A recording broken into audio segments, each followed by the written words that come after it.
que je laisse se présenter et qui vont donc vous parler de l'impact de l'activité physique et de la masse musculaire en cancérologie. Merci, docteur Péduzo. Bonjour. Donc, je remercie M. Ellis et M. Poncen de nous avoir laissé la parole. Nous, on travaille à la clinique Supervaltech à Saint-Estève et on a proposé un traitement d'hospitalisation à temps partiel pour les soins de support en oncologie. Et donc, on fait ça depuis le mois de juin 2023. Voilà, alors on n'a pas décidé ça tout seul entre la glie et la tête de faire de la gymnastique à des gens qui étaient en traitement oncologique, mais c'est sur des recommandations des sociétés savantes et donc voilà, la promotion de l'activité physique pour les personnes atteintes de maladies chroniques, notamment le cancer, puisque c'est des traitements souvent qui s'échelonnent sur du long terme, donc est inscrite sur les plans santé. Donc là, toutes les dates depuis 2012-2015, les plans cancer, il y a un nouveau plan cancer à 2021 qui préconise l'activité physique dans les traitements oncologiques. Voilà. Et donc, pareil, la sécurité sociale permet d'avoir des séances remboursées d'activité physique adaptée dans le cadre de parcours de soins, notamment chez les diabétiques, chez les cardiaques, chez les insuffisants respiratoires, dans les maladies de longue durée. Donc on s'inscrivait un peu là-dedans. Voilà, donc je vais faire un petit rappel pour un peu expliquer le bienfait de ce que l'on propose. Donc là, vous voyez, c'est l'évolution de la masse musculaire avec l'âge. Et donc on voit sur la diapositive de gauche, là c'est un joueur de l'USAP qui a joué dimanche, là, et puis à 25 ans, et ensuite à 60 ans ou 65 ans, vous voyez qu'il a perdu quand même assez de masse musculaire, et ça c'est un vieillissement normal avec l'âge. Et donc là on le voit en coupe, donc à 30 ans à gauche, 50 ans au milieu, 80 ans ensuite, et donc en fait on montre bien qu'il y a un envahissement du muscle par les espaces graisseux, ce qui fait que la masse musculaire va diminuer d'intensité, et donc si j'ai moins de muscles, j'aurai probablement moins de force. Donc l'évolution de la masse musculaire avec l'âge, donc de façon normale, augmentation de la masse grasse. À 20 ans, j'ai 15% de masse grasse en moyenne. Quand j'ai 60 ans, j'ai 30%. Donc je vais remplacer ma masse musculaire plutôt par du gras. Ensuite, de façon normale, diminution des fibres musculaires, ils appellent ça de type 2, c'est-à-dire ce qui permet, plutôt pour les gens jeunes, de faire des sports d'explosivité, de rapidité, comme le sprint, comme le basket, enfin voilà, des sports où il y a beaucoup de rapidité, et ça, c'est ce qui diminue le plus rapidement avec l'âge. Par contre, on a une diminution des fibres de l'endurance, mais beaucoup moindre. C'est pour ça que quand on vient dans l'âge, on a plus de facilité à faire des sports d'endurance que de faire des sports vifs qui demandent de l'explosivité. Voilà. Et donc c'est pour ça que dans les programmes de réhabilitation, on insiste sur l'endurance, mais il faut aussi travailler l'explosivité pour donner un peu de la puissance aux muscles, sinon il y a des risques de chute, voilà, et puis surtout de fatigue. Voilà. En vieillissant, nous avons plus d'aptitude à l'endurance qu'à la force ou à la puissance musculaire, et ça peut se travailler, même si on est très fatigué, même si on est malade.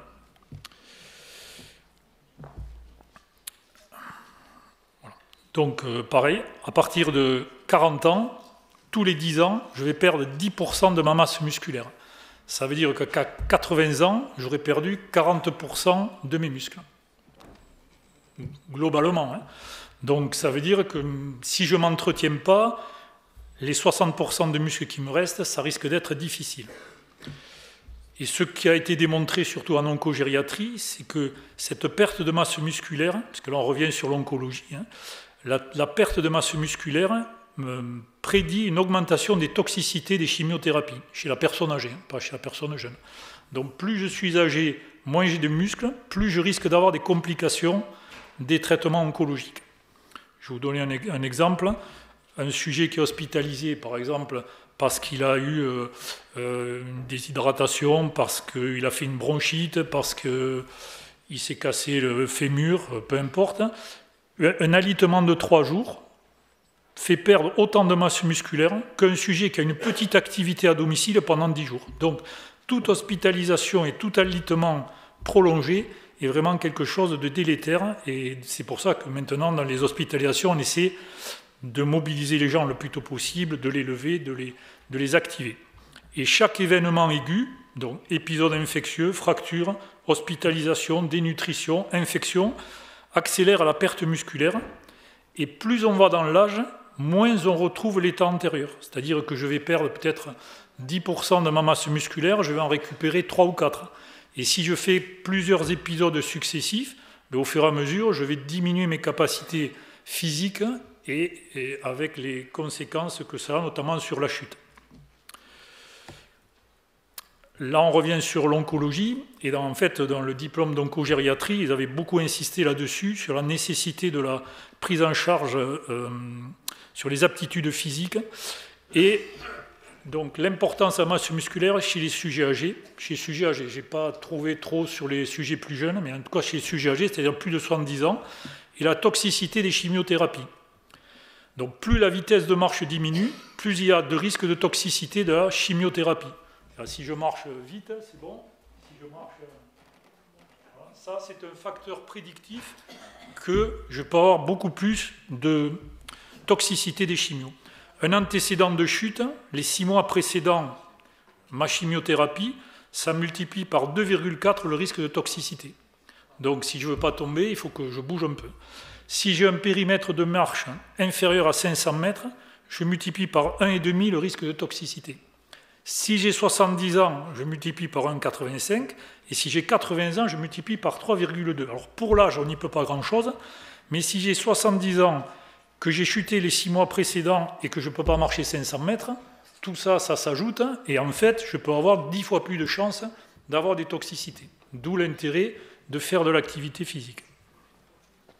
Et ensuite, il y a une autre diapo, enfin, en conclusion, voilà, une activité physique adaptée.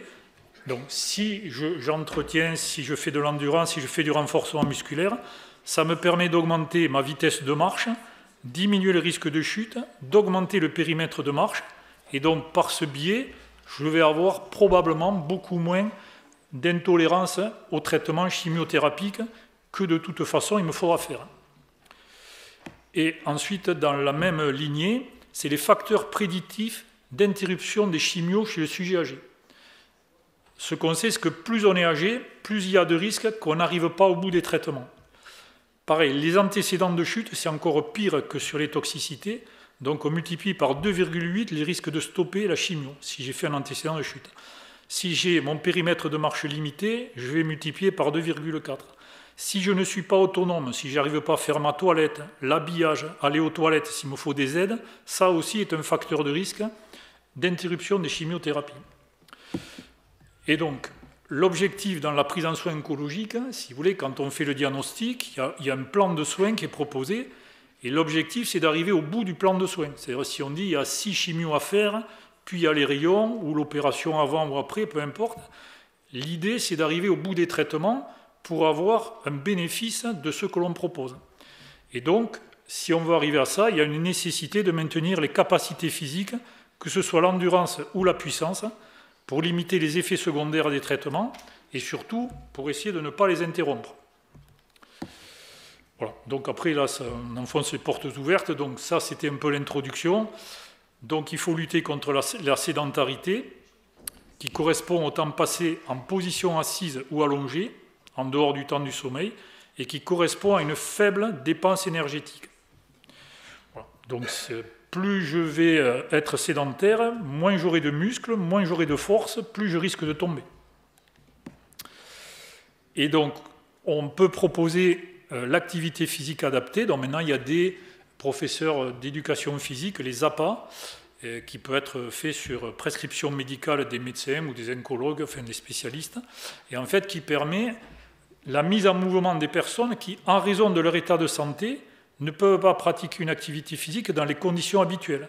C'est-à-dire que si j'ai une insuffisance cardiaque, effectivement, je ne vais pas pouvoir courir. En tout cas, pas à l'intensité d'un adulte habituel. Si j'ai une gonarthrose, si j'ai des problèmes de neuropathie, les nerfs des jambes qui sont perturbés par certains traitements ou certaines maladies, je ne pourrai pas avoir la même activité qu'un adulte. Donc, il y a des particularités qui sont prises en compte par ces enseignants d'activité physique qui permettent de faire l'activité que l'on est capable de faire et de pousser sur cette activité. Voilà. Donc les bénéfices, le fait, même si je suis handicapé, même si j'ai des douleurs, même si je suis fatigué, c'est toujours un atout pour la santé et surtout pour le moral. Ça valorise ses capacités. Voilà. Prend en compte les spécificités qui sont liées aux patients, à la maladie et au traitement. C'est-à-dire des fois, ce que je peux faire aujourd'hui, je ne pourrai pas le faire dans 15 jours en fonction du traitement que j'ai eu, et donc il y a des adaptations dans les programmes de rééducation. Voilà. Donc l'activité physique, en dehors de l'oncologie, c'est bénéfique pour tout le monde. Diminution de la prise de poids, diminution du risque de mortalité pour l'ensemble des maladies chroniques, que ce soit cardiovasculaire, respiratoire et diabète, diminution du risque d'avoir un cancer et limitation des récidives, ça a été prouvé, diminution des complications et de la mortalité liées au cancer, et même on a des études sur le cancer du sein et le cancer du côlon, vraiment qui sont très, très positives avec l'activité physique, réduction des symptômes anxieux et dépressifs, je vous montrerai la spirale infernale, amélioration du sommeil, souvent amélioration de l'appétit aussi, et prévention, maintenant c'est un nouveau facteur de risque de la maladie d'Alzheimer, la prévention des risques cognitifs. Il a été prouvé que l'activité physique diminuerait le risque d'entrer dans les pathologies dégénératives. Pour les personnes âgées, c'est les mêmes avantages que pour les adultes, mais en plus il y a une réduction des chutes et des complications liées aux chutes. Ça permet de maintenir la fonction physique, c'est-à-dire que si l'idée c'est de rester à domicile, d'être indépendant, de faire mes courses, de prendre ma voiture, etc., si j'ai une bonne forme physique, je pourrais le faire. Sinon, non. Et ensuite, pour les seniors, c'est la prévention de l'ostéoporose. Voilà. Donc l'activité physique adaptée, on peut la faire à tout moment dans le parcours oncologique. Il peut se faire en début de traitement, c'est-à-dire la préhabilitation. Principalement, ce qui est très intéressant, c'est avant les chirurgies, notamment les chirurgies dans les tumeurs de la vessie, dans les tumeurs de l'œsophage, dans les tumeurs du rectum, où en fait, il y a d'abord une préparation avec une chimiothérapie, et ensuite, pour le rectum, il y a les rayons, et ensuite la chirurgie. Si on arrive au moment de la chirurgie, après avoir maigri de 5 ou 6 kilos, après avoir perdu de la masse musculaire, donc en étant dénutri, probablement souvent très anxieux, voire déprimé, les interventions chirurgicales sont souvent émaillées de complications.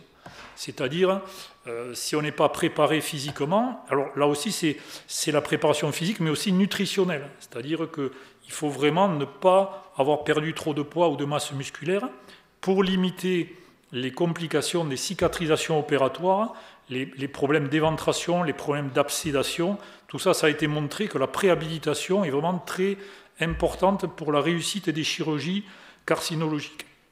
Et en même temps, ça permet de diminuer la durée des séjours, parce que si déjà j'arrive avec une bonne forme physique, je vais rester moins alité, je vais me lever plus tôt du lit, et ma réadaptation sera plus facile. Donc ça, c'est un gros pôle qu'on essaie de développer, pareil sur les tumeurs ovariennes aussi, qu'on essaie de développer sur cette préhabilitation, parce que vraiment on a un impact très, très important.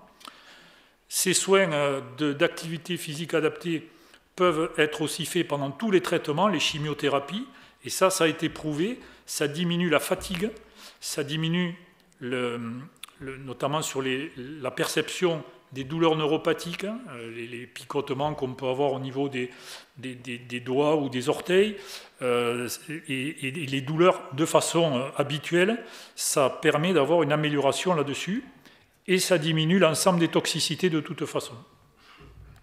Et ensuite, ça peut se faire aussi après les traitements, c'est-à-dire quelqu'un qui aurait été opéré d'une tumeur, quelle qu'elle soit, le sein, le poumon, tout ce qui est urologique, le côlon, etc.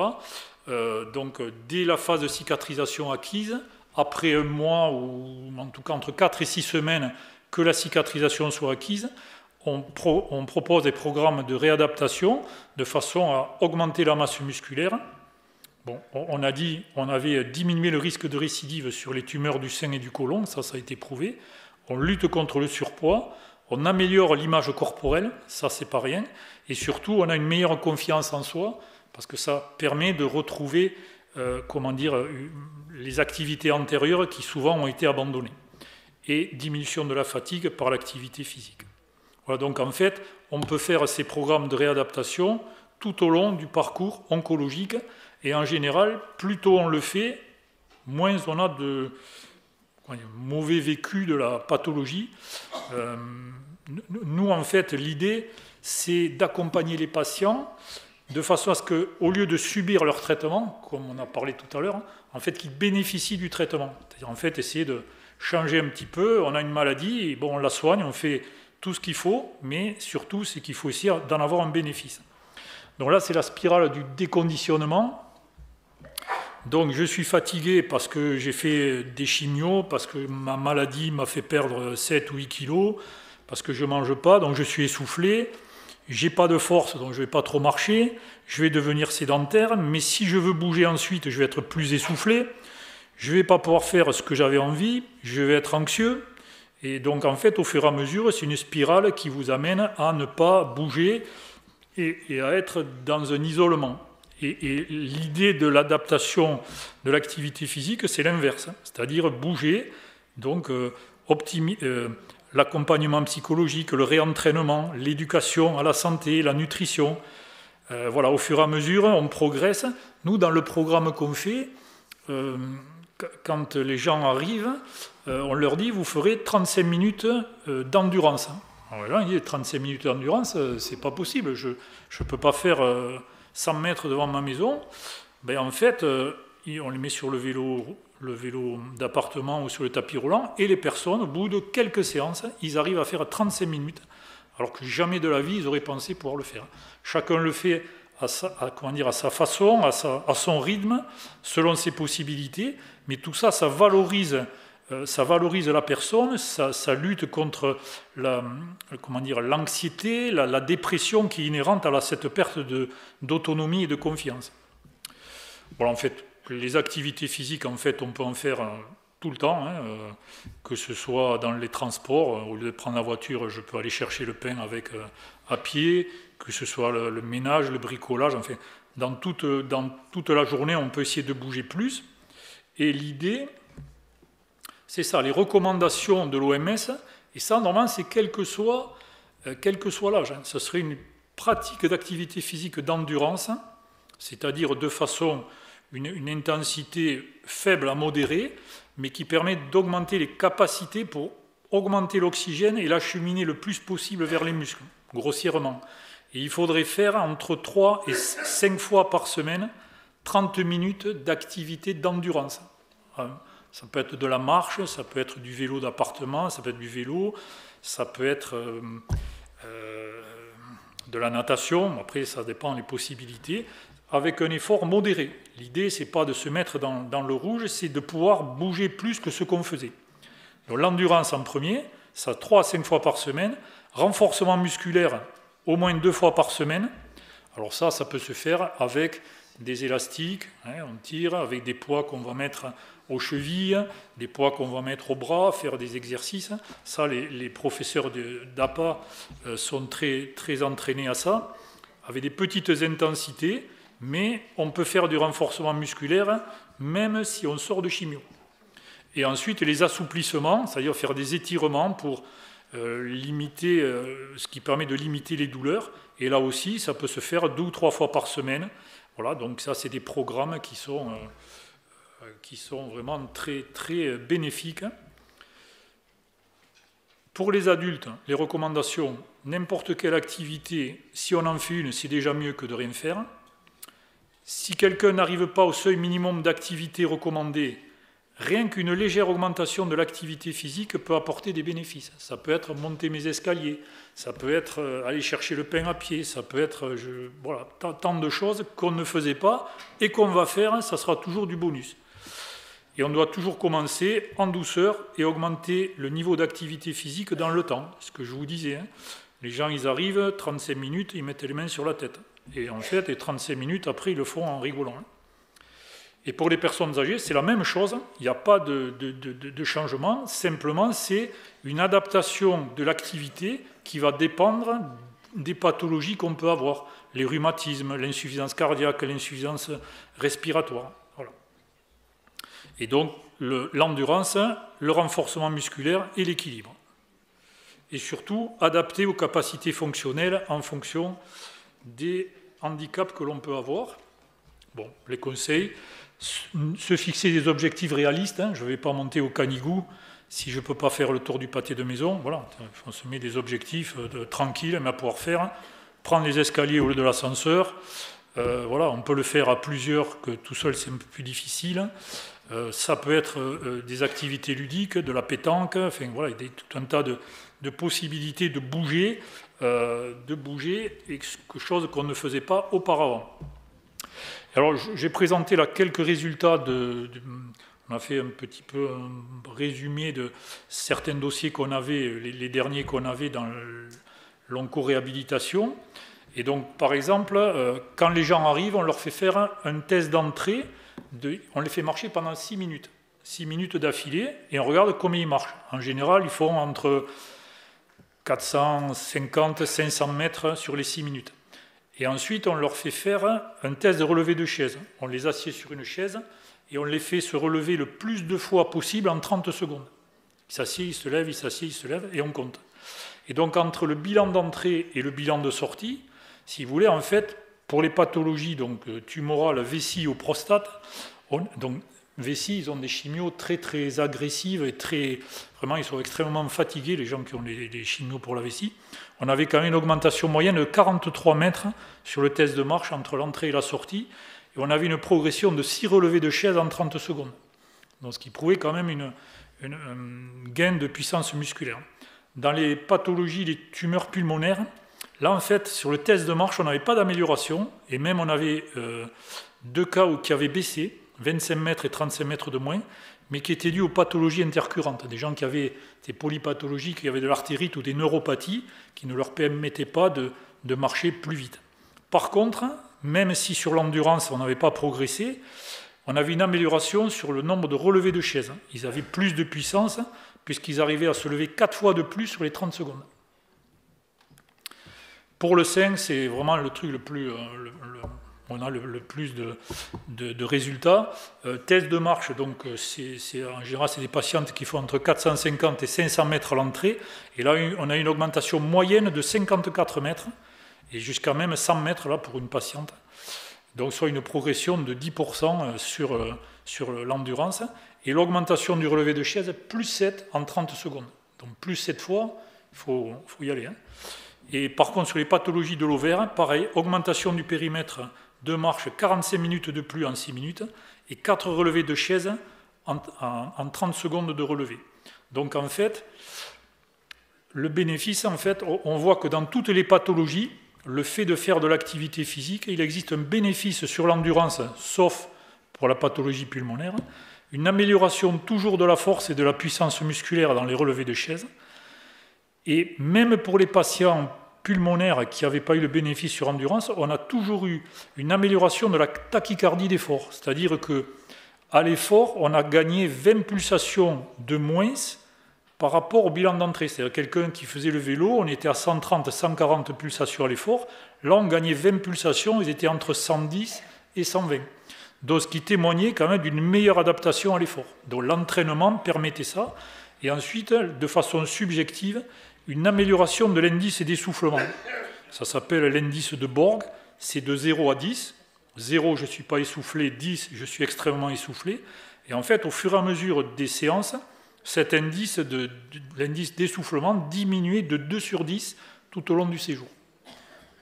Donc en fait, des résultats qui sont quand même extrêmement intéressants, parce que surtout, ça permet de valoriser les capacités physiques et en même temps morales des patients.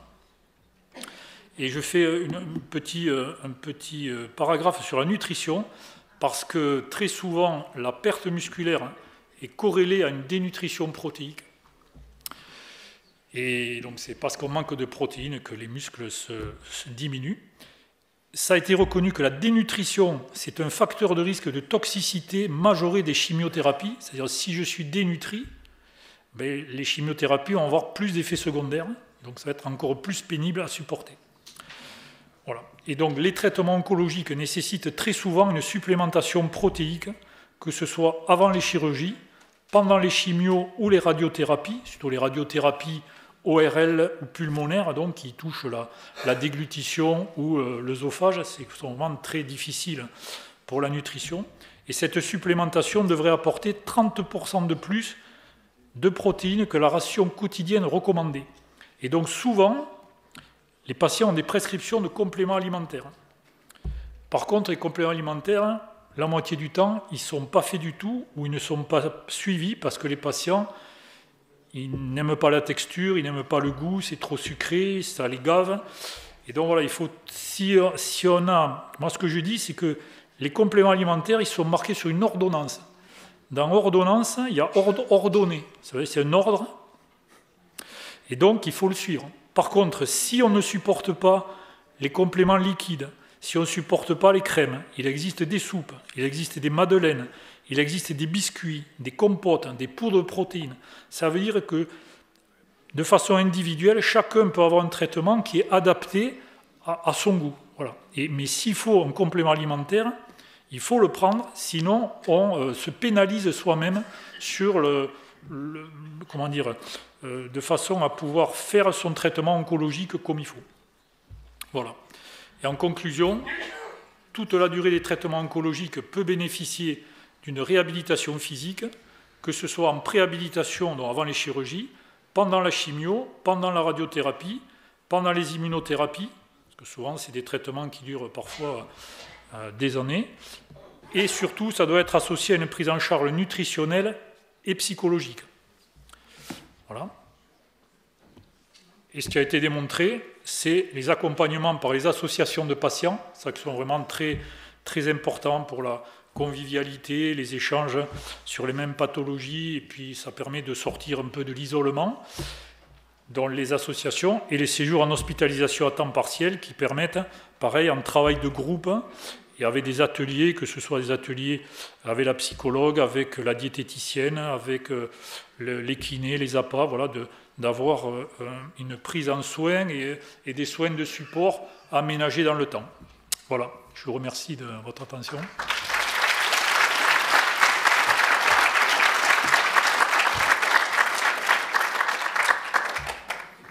Bien, merci, docteur Péduzo. C'est effectivement un outil complémentaire absolument nécessaire quand on voit votre présentation, cette réhabilitation, la préhabilitation avant une chirurgie, et au-delà même d'un outil et de l'amélioration des capacités physiques des patients, c'est même un outil pour gagner des gains en termes de survie, parce qu'effectivement, oui. L'activité physique adaptée dans le cancer du sein a montré l'amélioration de la survie chez les patientes qui pratiquaient du sport en post-thérapeutique par rapport à celles qui ne pratiquaient pas, avec une diminution du risque de récidive, augmentation de la survie des patientes. Donc c'est absolument nécessaire, et on comprend avec votre présentation tout l'intérêt qu'on a à intégrer nos patients dans ces parcours d'onco-réhabilitation. Une petite question de mon côté, c'est le durée de séjour moyen dans votre institution, tout cancer confondu. Alors, afin d'avoir cette amélioration que vous avez notée. Alors, théoriquement, si vous voulez, c'est le parcours, c'est 3 fois par semaine. Et le séjour dure 3 heures. 3 heures le matin ou 3 heures l'après-midi pour les patients plus âgés. On a un programme pour les patients jeunes, avant 70 ans, et après 70 ans, parce qu'on ne va pas demander la même chose au niveau physique. Ce sera le même programme, mais adapté. Donc c'est 3 fois par semaine pendant 8 semaines.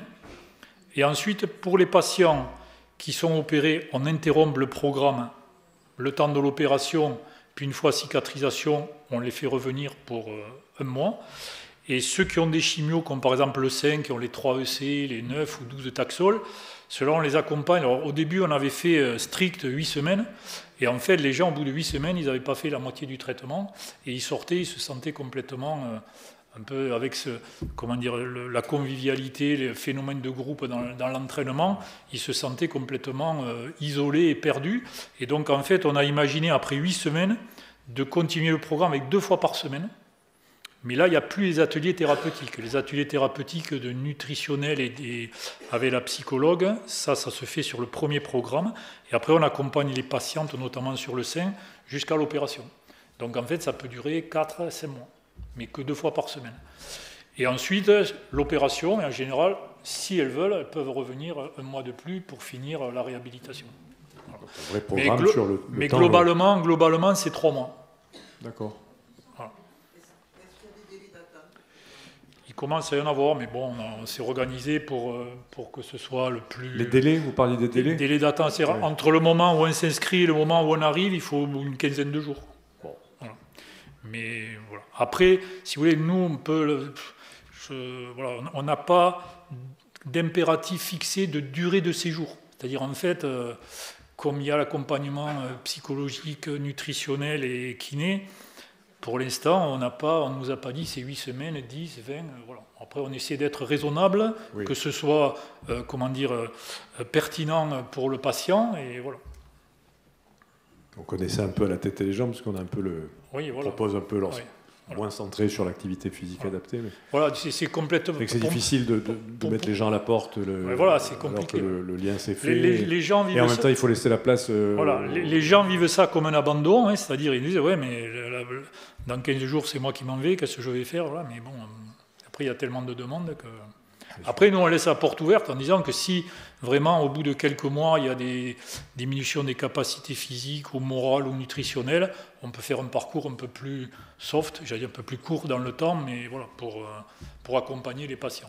Et juste un point, avant de passer la parole à la salle, sur la nutrition, on entend beaucoup parler de jeûne avant de réaliser la chimiothérapie. Vous voyez que c'est absolument... mauvais et voire contre-indiqué, puisque perdre du poids avant une chimiothérapie ou faire du jeûne avant une chimiothérapie, c'est à tout coup augmenter les effets secondaires liés à la chimiothérapie, une perte d'efficacité, donc il n'y a pas de jeûne, on en entend beaucoup parler en consultation, il n'y a pas de raison de faire, je ne sais pas, peut-être Raphaël, tu as quelque chose à dire sur le jeûne, enfin pas de jeûne avant des traitements de type chimiothérapie, parce que ça augmente les effets secondaires, la perte de poids. C'est souvent une perte musculaire, protéique, et donc ça va majorer la toxicité des traitements systémiques, enfin de type chimiothérapie. Moi, je leur dis surtout, il n'y a pas de régime particulier à faire. Hein. Au contraire, on a des ateliers où on leur apprend à augmenter leur quantité de protéines pendant les repas pour essayer d'avoir le maximum de protéines. Exactement.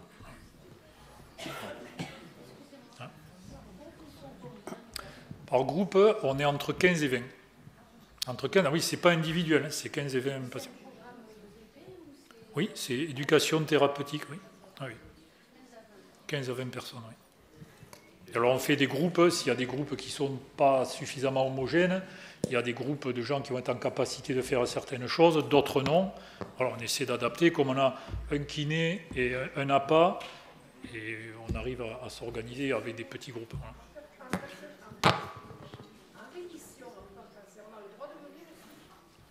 Oui, après, nous, l'idée, c'est, oui, si c'est prouvé, si vous voulez, qu'on a perdu des capacités physiques, qu'on a perdu du poids, qu'on n'est pas en capacité de marcher comme il faut, d'avoir des risques de chute, oui, c'est pertinent, oui. Oui. Oui. Oui, un certificat médical par le médecin traitant, voilà.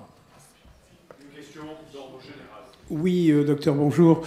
Pour bénéficier de cette prestation, entre guillemets, c'est le patient qui doit en faire la demande auprès de son médecin référent ou... Alors nous, si vous voulez, c'est souvent de par le service d'oncologie, notamment les infirmières de coordination qui proposent aux patients, et ensuite c'est elles qui remplissent les dossiers et qui nous les envoient, puis nous on les valide et on fait venir les gens, et le transport est d'ailleurs remboursé. C'est considéré comme une hospitalisation. Oui, bonjour, rebonjour plutôt.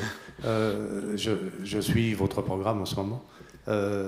J'ai entendu, c'est que pour les cancers du sein. Non, ce n'est pas que pour les cancers du sein, ce n'est pas mon cas.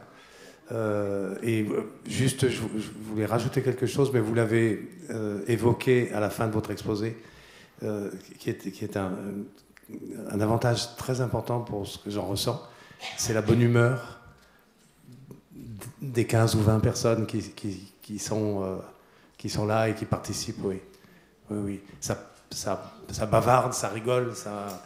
Voilà. Ça travaille quand même. Oui, oui.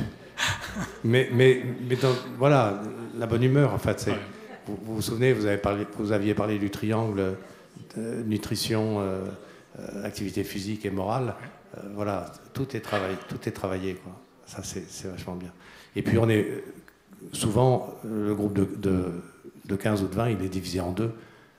Il fait une partie d'activité, une autre activité, etc. Ouais. Non, c'est vachement bien. Merci.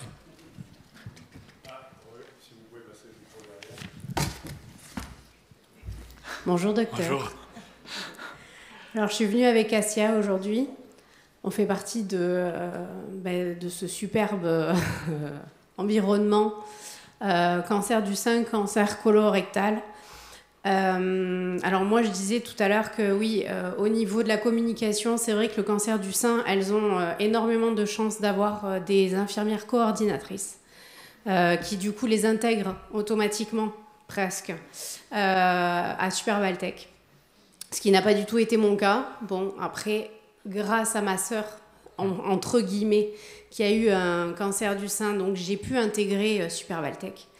Je tenais énormément à vous remercier. Vous faites tous un travail extraordinaire.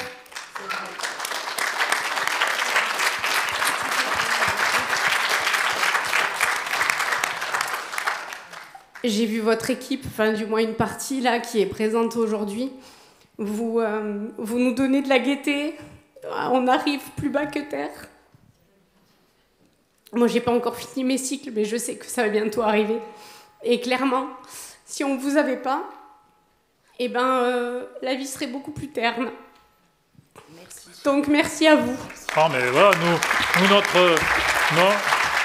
notre objectif, simplement, c'est de pouvoir accompagner les patients le plus loin possible dans leur traitement et puis surtout d'arriver au bout pour reprendre une vie normale. Voilà, et c'est ce que vous faites et merci. Voilà, mais de rien. Au revoir.